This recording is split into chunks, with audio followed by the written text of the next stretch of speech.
जय हिंद। नमस्कार दोस्तों, आप लोगों का बहुत बहुत स्वागत है आपके अपने channel Surya science classes UP 36 पर। आज हम समझने वाले हैं हिस्ट्री का पहला चैप्टर प्रागैतिहासिक काल। प्रागैतिहासिक काल से कॉम्पिटिटिव एग्जाम में किस तरह से क्वेश्चन आते हैं, आज हम 50 प्लस क्वेश्चन समझने वाले हैं। तो आप हमारे वीडियो को लाइक करके चैनल को सब्सक्राइब कर लीजिएगा, वीडियो को अपने दोस्तों के पास शेयर कर दीजिएगा। चलिए वीडियो को शुरू करते हैं।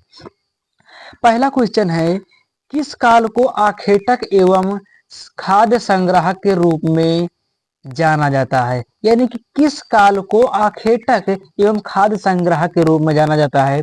तो वो है पूरा पाषाण काल, क्योंकि इस समय पर जो लोग थे उन्हें आदिमानव कहा जाता था और वे जीवों का शिकार करके ही, आखेट करके ही भोजन करते थे, इसलिए उन्हें खाद्य संग्राहक या आखेटक के रूप में इस समय को जाना जाता है।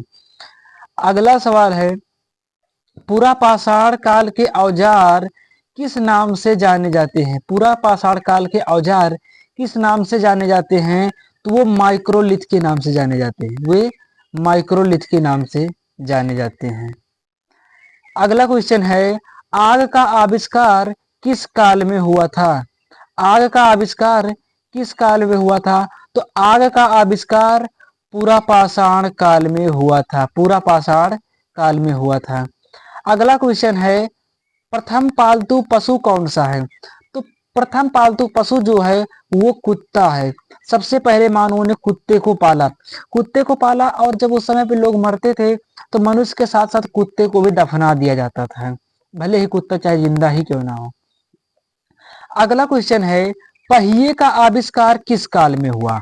पहिए का आविष्कार किस काल में हुआ? तो पहिए का आविष्कार नवपाषाण काल में हुआ। देखिए उस समय पर जो चीजों का आविष्कार हुआ, आविष्कार सारे के सारे पर नवपाषाण काल में ही हुए, इस चीज को आपको ध्यान में रखना है। अगला क्वेश्चन है 6वें नंबर पे, कुत्ते को किस काल में पालतू बनाया गया? तो जो कुत्ता है उसे तो मध्य पाषाण काल में ही पालतू बना लिया गया है। जो कुत्ता था उसे मध्य पाषाण काल में ही पालतू बनाया जाने लग गया। अगला क्वेश्चन है, मानव द्वारा प्रयोग में लाई गई पहली धातु कौन सी है? तो मानव द्वारा प्रयोग में लाई गई सबसे पहली धातु है तांबा, जो ताम्र पाषाण काल में खोजी गई थी। तो यहाँ पर हो जाएगा तांबा, सी वाला ऑप्शन। अगला क्वेश्चन है, मनुष्य में अस्थायी निवास की प्रवृत्ति किस काल से विकसित हुई? तो जो इंसान थे पहले क्या होता था, पहले कि वो गुफाओं में रहते थे, गड्ढे खोद के रहते थे, और भोजन के लिए कभी इस जंगल में कभी उस जंगल में, तो उनका कोई अस्थायी घर नहीं रहता था। लेकिन नवपाषाण काल में क्या हुआ, वो अपना अस्थायी घर बना लिए, क्योंकि वो खेती करने लग गए थे और पशुपालन करने लग गए थे, इसलिए अस्थायी घर बना लिए थे। तो यहाँ पर सही हो जाएगा नवपाषाण काल, ऑप्शन नंबर बी। अगला क्वेश्चन है, नवपाषाण काल में चावल की खेती का प्राचीनतम साक्ष्य प्राप्त हुआ था? तो जो नवपाषाण काल है, नवपाषाण काल में जो चावल की खेती के प्रमाण हमें मिले हैं, वैज्ञानिकों को मिले हैं, वो उत्तर प्रदेश के कोल्डी हवा से मिले हैं। उत्तर प्रदेश की कोल्डी हवा में मिला कि हाँ यहाँ पर उस समय पे चावल की खेती होती थी। तो यहाँ पर ऑप्शन नंबर बी वाला सही हो जाएगा, कोल्डी हवा, कोल्डी हवा। अगला क्वेश्चन है, कुंभकारी किस काल में दृष्टिगोचर हुई? कुंभकारी किस काल में दृष्टिगोचर हुई? तो वो नवपाषाण काल में है, ऑप्शन नंबर बी वाला सही हो जाएगा। अगला क्वेश्चन है, इनमें से कौन सा स्थान जोरवे संस्कृति के अंतर्गत नहीं आता? इनमें से कौन सा स्थान जोरवे संस्कृति के अंतर्गत नहीं आता? देखिए महाराष्ट्र में एक है जोरवे संस्कृति, जोरवे संस्कृति के अंतर्गत कई स्थान आते हैं, जैसे सोनगांव उसमें आता है, ईमान गांव आता है, दैमाबाद आता है, लेकिन मेहरगढ़ नहीं आता। यही पूछा कि कौन सा स्थान जोरवे संस्कृति में नहीं आता, तो आपको टिक लगाना है मेहरगढ़ पे। अगला क्वेश्चन है, निम्न में से कौन ताम्र पाषाणिक अवस्था का नहीं है? मतलब कौन सा ताम्र पाषाणिक अवस्था का नहीं है? तो ताम्र पाषाण के समय कालीबंगा भी था, हरियाणा भी था, बनवाली भी था, बहुत सारे शहर थे, लेकिन आगरा उस समय पर नहीं था। तो ऑप्शन नंबर डी वाला सही हो जाएगा। अगला क्वेश्चन है, जोरवे संस्कृति के स्थलों में सबसे बड़ा स्थल कौन सा है? तो जोरवे संस्कृति में चंदौली, नामगांव, नवासा, दैमाबाद सभी थे, लेकिन सबसे बड़ा अगर देखा जाए तो वो था दैमाबाद, सबसे बड़ा दैमाबाद था। अगला क्वेश्चन है, नवपाषाण काल में किस स्थान से गर्तावास प्राप्त हुआ? गर्तावास जो था वो ऐसा था कि इंसान गड्ढा खोद के उसके अंदर रहता था। जैसे आज इंसान घर बना के रहता, वैसे पहले इंसान गड्ढा खोद के रहता था। तो यही पूछा गया है कि नवपाषाण काल के में किस स्थान पर लोग गर्तावास बनाकर रहते थे? तो वो है बुर्ज होम। बुर्ज होम में। अगला क्वेश्चन है, जोरवे संस्कृति के स्थलों में सबसे बड़ा स्थल कौन सा है? एक चीज 13-14 क्वेश्चन जो हमने यहाँ पर अभी पढ़ा है वही यहाँ पर दोबारा है, वही यहाँ पर दोबारा आ गया है। अगला क्वेश्चन है, नवपाषाण काल में किस स्थल से हड्डी के उपकरण मिले? नवपाषाण काल में किस स्थान से हड्डी के उपकरण मिले हैं? तो चिरांद में। चिरांद में जो है हड्डी के उपकरण, हड्डी के हथियार मिले हैं। हड्डी के तीर धनुष हड्डी के और सब कुछ मिले हैं। अगला क्वेश्चन है, पहिए का आविष्कार किस काल में हुआ? तो हमने पहले ही बताया कि जितने भी आविष्कार उस समय पे हुए सब नवपाषाण काल में हुए, तो पहिए का आविष्कार भी नवपाषाण काल में ही हुआ। अगला क्वेश्चन है, मनुष्य द्वारा बनाया जाने वाला प्रथम औजार कौन सा है? तो मनुष्य ने सबसे पहला औजार बनाया था कुल्हाड़ी। कुल्हाड़ी बनाया था जो पहले पत्थर का बनाया था, बाद में तांबे का, फिर उसके बाद कांसे का, फिर उसके बाद लोहे का, सबका बनाते गए लेकिन सबसे पहले पत्थर की कुल्हाड़ी ही बनाए थे। तो यहाँ पर ऑप्शन पहला सही हो जाएगा, पत्थर की कुल्हाड़ी। अगला क्वेश्चन है, किस स्थान पर प्रथम भारतीय पूरा पाषाण कलाकृति की खोज हुई? यानी कि किस स्थान पर प्रथम भारतीय पूरा पाषाण कलाकृति की खोज हुई? तो वो पल्लवराम है। पल्लवराम एक ऐसा स्थान है जहां पूरा पाषाण समय की कलाओं का खोज हुआ है, पूरा पाषाण काल की कलाओं का खोज हुआ है। अगला क्वेश्चन है, मध्य पाषाण काल में पशुपालन के प्रमाण किस स्थान से प्राप्त हुए? तो जो मध्य पाषाण काल है उस समय पर पशुपालन होता तो था लेकिन बहुत बस उतना अच्छा से नहीं होता। विधिवत रूप से पशुपालन नवपाषाण काल में हुआ। तो यही पूछ रहा कि पशुपालन जो मध्य पाषाण काल में हुआ किस स्थान पर हुआ? तो वो आदमगढ़ में हुआ। आजमगढ़ नहीं, आदमगढ़, ऑप्शन डी हो जाएगा। अगला क्वेश्चन है, भारत में मानव का सर्वप्रथम साक्ष्य कहां पर मिला? तो मानव का जो सर्वप्रथम साक्ष्य मिला पूरी दुनिया में तो अलग अलग देशों में अलग अलग जगह पर मिला, लेकिन भारत में जो मिला वो नर्मदा घाटी पर मिला। ऑप्शन नंबर डी पर सही हो जाएगा। अगला क्वेश्चन है, राख का टीला टीला निम्नलिखित में से किस नवपाषाण काल से संबंधित है? राख का पाषाण किला जो है वो संगन कल्लू से संबंधित है। संगन कल्लू, ऑप्शन सी सही हो जाएगा। अगला क्वेश्चन है, निम्नलिखित में से किस काल को चालकोलिथिक युग भी कहा जाता है? किस युग को चालकोलिथिक कहा जाता है? तो उसे ताम्र युग को।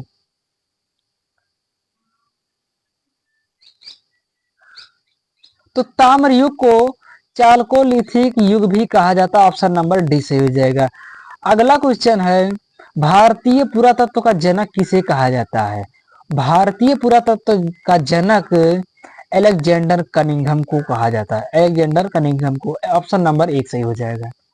ये सारे के सारे क्वेश्चन आपको यूपीएससी, बीपीएससी में और भी दरोगा में और भी यदि आप मुख्य परीक्षाओं में जाएंगे तो वहां आपको ये सारे क्वेश्चन देखने को मिलेंगे। प्रागैतिहासिक काल से यहीं से सारे क्वेश्चन फंसने वाले हैं और कहीं से नहीं आएंगे। अगला क्वेश्चन है, निम्न में से कौन सा स्थल प्रागैतिहासिक काल चित्रकला के लिए प्रसिद्ध है? तो देखिए, जो भीमबेटका एक गुफा है, यह एक स्थल है जो प्रागैतिहासिक काल में बनाए गए चित्रों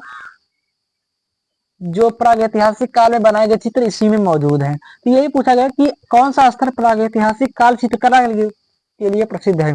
तो प्रागैतिहासिक काल के द्वारा बनाए गए चित्र इसी में मौजूद है, तो यानी कि ऑप्शन नंबर बी सही हो जाएगा, भीमबेटका। अगला क्वेश्चन है, भीमबेटका की गुफाएं कहाँ स्थित है? तो भीमबेटका की गुफाएं जो है ये महाराष्ट्र के ये मध्य प्रदेश के अब्दुल्लागंज रायसेन में उपस्थित है। ये मध्य प्रदेश के अब्दुल्लागंज रायसेन में उपस्थित है।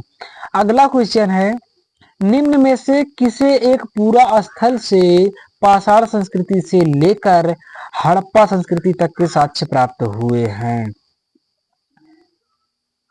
तो यहाँ पर ऑप्शन सही हो जाएगा कालीबंगा। यहाँ पर ऑप्शन सही हो जाएगा कालीबंगा। अगला क्वेश्चन है, अगला क्वेश्चन है भारत में किस स्थान से सर्वाधिक चित्र प्राप्त हुए। तो देखिए पूरा पाषाण काल में, मध्य पाषाण काल में, नव पाषाण काल में, उस समय पे जो चित्र, जो लोग थे वो ज्यादा विकसित तो नहीं थे, लेकिन पत्थरों पे पत्थर से घिस घिस करके चित्र बनाते थे। तो सबसे ज्यादा चित्र भीमबेटका नाम की गुफा में स्थित है। तो यही पूछा भारत में किस स्थान पे सर्वाधिक चित्र प्राप्त हुए हैं, तो वो है भीमबेटका की गुफा। ऑप्शन नंबर सी सही हो जाएगा। 28 नंबर पे क्वेश्चन है, एक ही कमरे में 3 मानव कंकाल कहां से प्राप्त हुए हैं। एक ही कमरे में 3 मानव कंकाल दमदमा नाम के स्थान से प्राप्त हुए हैं। अगला क्वेश्चन है, बेलन घाटी से प्राप्त औजार संबंधित है।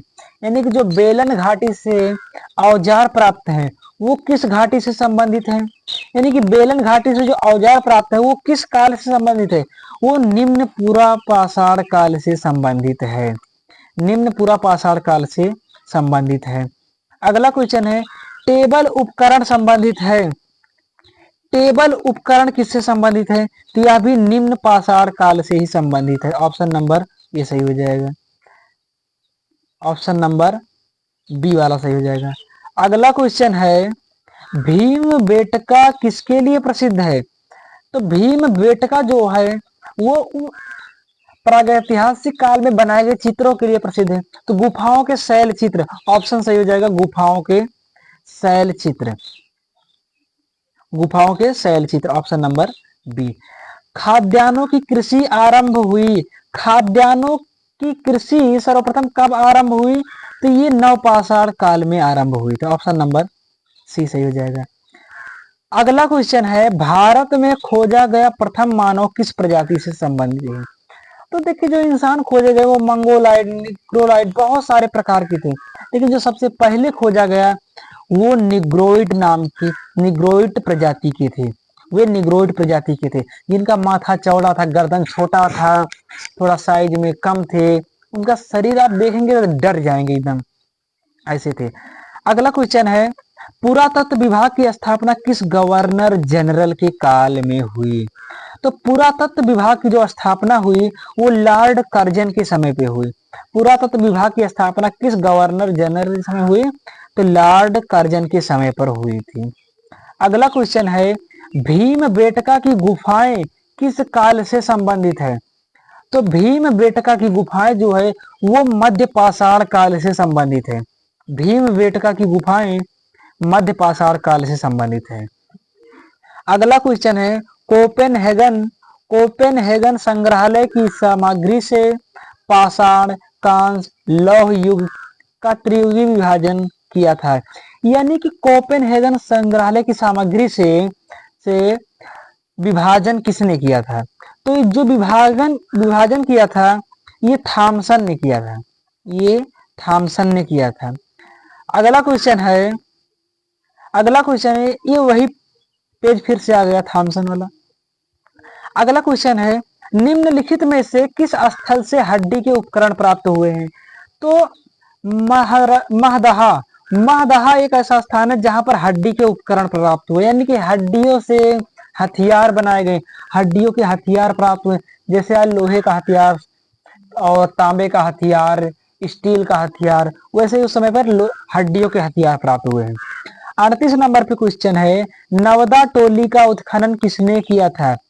नवदा टोली का उत्खनन किसने किया था, तो नवदा टोली का उत्खनन एच.डी. सांकलिया ने किया था। नवदा टोली का उत्खनन एच.डी. सांकलिया ने किया था। अगला क्वेश्चन है, ताम्रपाषाण काल में महाराष्ट्र के लोग मृतकों के घर के फर्श के नीचे रखकर किस प्रकार दफनाते थे। तो देखिए जो ताम्रपाषाण काल थे उसमें महाराष्ट्र के जो लोग थे ना, वो मृतकों को घर में ही जमीन के नीचे लाश को उत्तर दक्षिण दिशा में दफनाते थे। तो यहाँ पर वही लिखा है, ताम्रपाषाण काल में महाराष्ट्र के लोग मृतकों को घर के फर्श के नीचे किस तरह से दफनाते थे। तो ऑप्शन नंबर पहला सही हो जाएगा, उत्तर से दक्षिण की ओर। अगला क्वेश्चन है, मानव सभ्यता के आरंभिक काल या प्रागैतिहासिक काल को 3 भागों में बांटा गया है, निम्न में से कौन सा उन तीनों में से नहीं है? तो 3 भागों में बांटा गया, पूरा पाषाण काल, मध्य पाषाण काल, नवपाषाण काल, लेकिन महापाषाण काल नहीं है। तो पूछा है कौन सा नहीं है, तो यही ऑप्शन सही हो जाएगा। अगला क्वेश्चन है, मनुष्य ने सर्वप्रथम तीर धनुष का आविष्कार किस काल में किया? तो मनुष्य ने तीर धनुष का आविष्कार किया वो मध्य पाषाण काल में हुआ, यहाँ पर ऑप्शन नंबर बी सही हो जाएगा। अगला है, नियोलिथिक शब्द का प्रयोग सबसे पहले किसने किया? तो नियोलिथिक का शब्द का सबसे पहले प्रयोग जो था जॉन लूबाक नाम के एक वैज्ञानिक थे, उन्होंने किया था। अगला क्वेश्चन है, कृषि के लिए अपनाई गई सबसे पहली फसल कौन सी है? तो कृषि जो है सबसे पहले इसमें गेहूं का उत्पादन किया गया था, जो पाकिस्तान के किसी शहर में सिंधु नदी के तट के किनारे पर किया गया था। तो आपको इतना याद रखना है कि कृषि में सबसे पहले गेहूं का फसल उगाया गया था। अगला क्वेश्चन है, प्रागैतिहासिक चित्र किस प्रकार प्राप्त हुए? तो प्रागैतिहासिक चित्र जो है गुफाओं में प्राप्त हुए। अगला क्वेश्चन है, पंचमढ़ी के चित्रों की खोज किसने की? पंचमढ़ी के चित्रों की खोज किसने की? तो पंचमढ़ी के चित्रों की खोज D.H. गार्डन ने की थी।